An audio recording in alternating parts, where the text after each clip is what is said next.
আবারও সবাইকে স্বাগতম আজকে টিউটোরিয়ালে শুরু করে দিচ্ছি আজকে টিউটোরিয়াল। তো লাস্ট টিউটোরিয়ালে আমি আপনাদেরকে দেখিয়েছিলাম কীভাবে আমরা উইন্ডোজ 10 মধ্যে আমরা কীভাবে IIS ইনস্টল করতে পারি। অলরেডি আপনি দেখতে পাচ্ছেন স্ক্রিনের মধ্যে আমার IIS ওপেন করা আছে। ওকে, তো এই টিউটোরিয়ালে আমরা দেখব আমরা আমাদের .NET 6 যে মিনিমাল এপিআইটা আছে, এপিআই প্রজেক্ট আছে, সেই প্রজেক্টটা আমরা কীভাবে IIS-এ হোস্ট করতে পারি। ফাইন, আমি ওপেন করলাম আমাদের ভিজুয়াল স্টুডিও। যদি কেউ মিনিমাল এপিআই নিয়ে কোনো কোয়েরি থাকে, মিনিমাল এপিআই জানতে চান, অবশ্যই আমার এই সিরিজটা দেখবেন প্রথম থেকে, তাহলে আপনি বুঝতে সুবিধা হবে, আপনি মিনিমাল এপিআই সম্পর্কে একটা আইডিয়া পেয়ে যাবেন।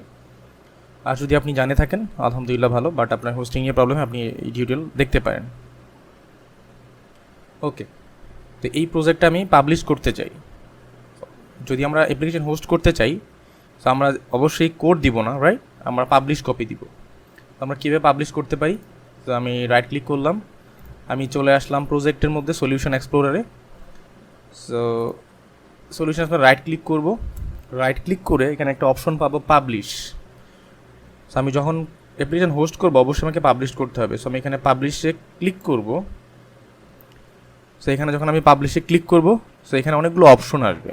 এজিউর, আপনার অ্যাপ্লিকেশনটাকে এজিউরে পাবলিশ করতে চান কিনা, যদি আপনার ডকার কন্টেনার থাকে ডকারে পাবলিশ করতে চান কিনা, অথবা কোনো ফোল্ডার এফটিপি সার্ভার থাকে।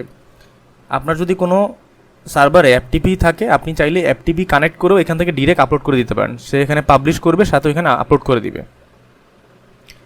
সো IIS যদি থাকে IIS-এ করবে। সো এখানে অনেকগুলো অপশন আছে। সো আমরা আপাতত IIS-এ করতে পারবো, অথবা আমরা ফোল্ডার।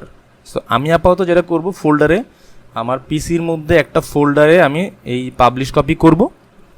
সেই ফোল্ডার থেকে সব পাবলিশ কপি নিয়ে আমি IIS-এ নিয়ে সেভ করে দেবো। That's it. ওকে, তো আমি এখানে সিলেক্ট করলাম ফোল্ডার। সো আপনারা যখন পাবলিশ করবেন আপনারা আপনাদের সুবিধা মতো করতে পারেন। আপনার যদি কোনো সার্ভারে পাবলিশ করতে হয় রিয়েল আইপিতে, কোনো রিয়েল লাইফ সার্ভারে, সেখানে যদি এফটিপি সার্ভার থাকে, সো আপনি এফটিপি সার্ভার কানেক্ট করেও সেখানে আপনি চাইলে করতে পারেন। ওকে, যদি আমার কখনো সুযোগ হয় আমি প্রত্যেকটা দিয়ে একবার করে আলোচনা করবো কীভাবে কোনটাতে কানেক্ট করতে পারেন। সো আপাতত আমাদের ফোকাস হচ্ছে ফোল্ডার। আমি এখানে ফোল্ডার সিলেক্ট করলাম, দেন নেক্সটে ক্লিক করব। সো সে আমাকে এখানে দেখায় যে টার্গেট লোকেশন কোনটা। সো এখানে যে ডিফল্ট লোকেশনটা আছে ফোল্ডার লোকেশন, আমার প্রজেক্টের মধ্যে বিন রিলিজ .NET 6 পাবলিশ এই একটা প্রজেক্ট ক্রিয়েট হবে, সেখানে আমার পাবলিশ কপিটা জমা হবে, অথবা পাবলিশ কপিটা স্টোর হবে।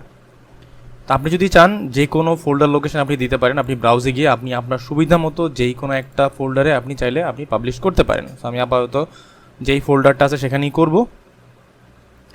দেন জাস্ট সিম্পলি আপনি যদি ফিনিশ দিয়ে দেন, আপনার একটা প্রোফাইল তৈরি হলো পাবলিশের জন্য। আপনি এখানে জাস্ট ফাইনালি যদি পাবলিশ দেন তখন আপনার কোডটা পাবলিশ হয়ে যাবে। ওকে, আপনার এই প্রজেক্টে। সো এখানে কিছু কনফিগারেশন আছে। সো আপনি যদি মাল্টিপল পাবলিশ করতে চান, আগের যেগুলো পাবলিশ থাকে সেটা ডিলিট করতে চান কিনা, আপাতত ফলস আছে, আপনি এটা 2 করে দিবেন। যদি আপনি একাধিকবার পাবলিশ করেন, সো আগের যে পাবলিশ আছে সেটা ডিলিট হয়ে নতুন পাবলিশটা জমা হবে ওই ফোল্ডারে। ওকে, সো এই জিনিসগুলো আপনি করতে পারেন। সো এখানে আমি চলে আসলাম, delete all existing file prior to publish, নতুন পাবলিশ হওয়ার আগে এটাকে ডিলিট করে দিব। দেন এখানে আপনি যদি ডেপ্লয়মেন্ট মুড ডিপেন্ডেন্ট, অথবা এখানে আরও কয়েকটা সেল কন্টেন্ট যদি থাকে, পোর্টেবল নেবেন কিনা, অথবা কোনো ভার্সনের নেবেন কিনা স্পেসিফিক, সেটা আপনি চাইলে এখানে আপনি নিতে পারেন।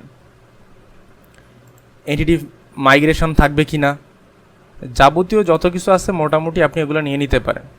ওকে, ডাটাবেস রিলেটেড ইস্যু থাকলে এগুলো করে দিতে পারেন।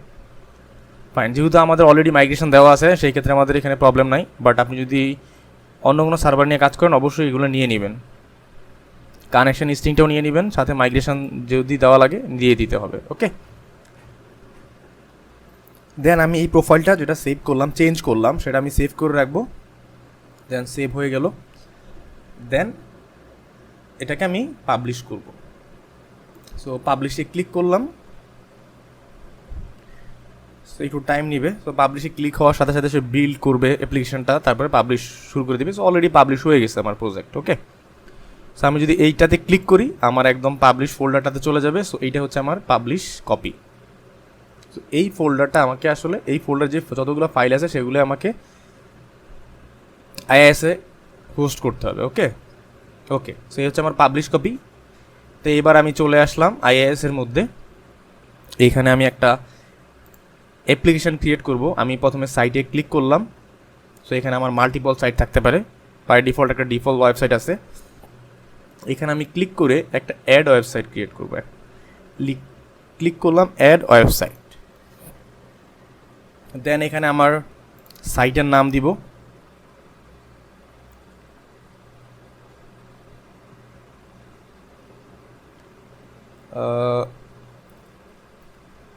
Minimal API demo. Okay,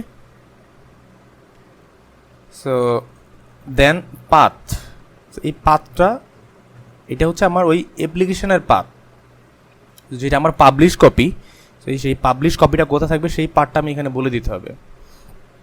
so এখন যেটা করতে পারি, আমি আমার ওই প্রজেক্টও সেটা করে দিতে পারি, লোকেশন দিতে পারি, অথবা আমি আইএএস এর মধ্যে সেই লোকেশনটা দিব। তো চলেন আমি আমার কম্পিউটারের মধ্যে দিয়ে আসি। তো আইএএসটা আমি কোথায় পাবো? সি ড্রাইভে, ইনিট পাব www রোড। এইটা হচ্ছে আমার আইএএস এর ফোল্ডার। আমি এইখানে প্রজেক্টটা রাখতে পারি, অথবা অন্য কোনো ড্রাইভে রেখে সেই লিঙ্ক দিতে পারি, কোনো প্রবলেম নাই। সো যেহেতু আমার এটা হারিয়ে গেলেও প্রবলেম নাই আপাতত, সো আমি সি ড্রাইভে রাখতেছি। বাট আপনারা সি ড্রাইভে রাখাটা খুব ভালো উপায় হবে না। আপনাদের যেই ড্রাইভটা আপনাদের যেই ড্রাইভটা সিকিউর মনে হবে আপনারা সেই ড্রাইভে রাখতে পারেন, যে ড্রাইভে আপনারা চেঞ্জ করবেন না। সাপোজ আপনি যদি অ্যাপ্লিকেশন উইন্ডোজ দেন, আপনার পিসি আবার ক্লিন হয়ে যাবে, তখন আপনাকে আবার আইএস ইনস্টল দিতে হবে, আপনার প্রজেক্ট পাবলিশ করতে হবে, সব আবার নতুন করে করতে হবে। তো সেই জন্য আপনার অন্য কোনো যে কোনো ফাইল ফোল্ডার লোকেশনে আপনার ফাইলটা রাখা ভালো। ওকে, তো আমি এখানে আপাতত একটা ফোল্ডার ক্রিয়েট করব, নিউ।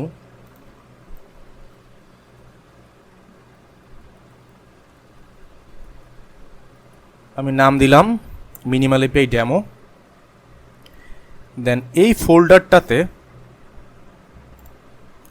আমার যে পাবলিশ কোডটা আছে সেই কোডটা আমি কপি করে নিয়ে আসবো। সো এটা কপি করলাম, কপি করে www রোডে মিনিমাল এপিআই যে ডেমো আছে সেখানে আমি পেস্ট করে দিলাম। So continue.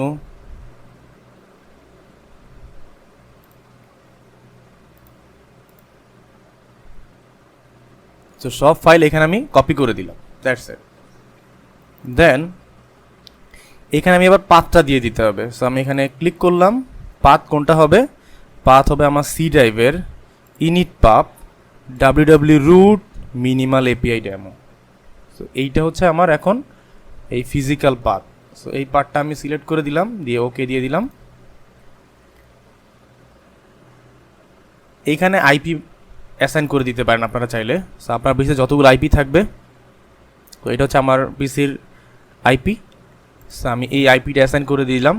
সো এই পোর্টটাকে আমি চেঞ্জ করে দিতে পারি, সাপোজ ধরেন 81। সো 81 পোর্টটাকে আমি ওপেন করে দিলাম। তো কারো যদি হোস্ট থাকে, ডোমেইন থাকে, আপনি চাইলে এখানে বাইন্ড করে দিতে পারেন। দেন আমি এটাকে ফাইনালি ওকে ক্লিক করে দিলাম। ওকে দেওয়ার সাথে সাথে আমার একটা ওয়েবসাইট ক্রিয়েট হয়ে গেল। সো এটাকে আমি সিলেক্ট করলাম। দেন এইখানে আসলে এটার যাবতীয় যত সেটিং আছে আমি এখানে পাবো। সো এটাকে এখান থেকে আমি ব্রাউজ করতে পারি। সো আমি এখানে ব্রাউজে ক্লিক করলাম। সো এটাকে ব্রাউজে ক্লিক করলে এখানে ব্রাউজারে দিয়ে এটা ওপেন হবে। ওকে, তো অলরেডি আমি একটা এরর দেখতে পাচ্ছি, আমার পাবলিশ হয়ে গেছে। সো পাবলিশ হওয়ার পর আমি একটা এরর দেখতে পাচ্ছি। সো এই এরর নিয়ে আমি আপনাদের সাথে আলোচনা করব। তো আমরা দেখলাম কীভাবে আইএসএ আপনার পাবলিশ করে পাবলিশ কপি হোস্টিং করতে হয়। ওকে, তো হোস্টিং করার পর আমরা একটা প্রবলেম ফেস করতেছি। সো এই প্রবলেম নিয়ে আমি ডিসকাশন করব পরবর্তী টিউটোরিয়ালে। সো এখানে আরও কিছু ডিসকাশন থাকবে, তো অবশ্যই